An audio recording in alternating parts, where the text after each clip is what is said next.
బుట్టా విజ్ఞత తేదాపాలో ఎవరికీ లేదా? తెలుగుదేశం పార్టీ కేంద్రంలో పాలన సాగిస్తున్న భాజపాకు మిత్రపక్షమే కావచ్చు. అంత మాత్రాన కేంద్రం తీసుకునే నిర్ణయాల వల్ల ప్రజలు ఇబ్బంది పడుతూ ఉంటే కనీసం వాటిని ప్రస్తావించకుండా మడికట్టుకుని కూర్చోవాలనే నిబంధన ఏమీ లేదు. ఇవాల్టి పరిస్థితుల్లో కొత్తగా విధించిన జీఎస్టీ పన్నుల వల్ల ఏపీలో అసలే కొనరిల్లుతున్న చేనేత రంగం మరింత ఘోరంగా దెబ్బతినిపోయే దుస్థితి ఎదురవుతున్నప్పుడు చేనేత ఉత్పత్తుల మీద జీఎస్టీ రద్దు చేయాలనే డిమాండ్ను తెలుగుదేశం పార్టీ తమ బాధ్యతగా భావించకపోవడం ఘోరం అని ప్రజలు తిట్టిపోస్తున్నారు.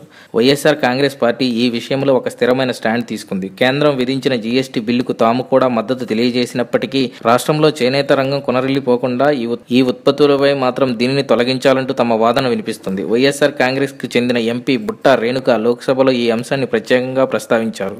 చేనేత ఉత్పత్తుల మీద జీఎస్టీ వేయడం తగదని, కష్టాల్లో ఉన్న నేత కార్మికులకు ఆ ఉపాధి కూడా పోతుందని పేర్కొన్నారు. అయితే ఈ పార్టీ శ్రద్ధను సంఖ్యాపరంగా ఎక్కువ మంది ఉన్న తెలుగుదేశం ఎంపీలు ఏ ఒక్కరూ పట్టించుకోకపోవడం గమనార్హం. తమ అధినేత చంద్రబాబు నాయుడు కీ ఇచ్చి పంపించిన మేరకు టీడీపీ ఎంపీల నుంచి నిధులు అనే మాట తప్ప పొరపాటున కూడా ప్రజలు అనే మాట రావడం లేదని జనం జోకులేసుకుంటున్నారు. వైఎస్ఆర్ కాంగ్రెస్ లోని కొత్త ఎంపీ బుట్టా రేణుకకు ఉన్నపాటి విజ్ఞత కూడా తెలుగుదేశంలో సీనియర్లకు లేకపోతే ఎలా అని ప్రశ్నిస్తున్నారు.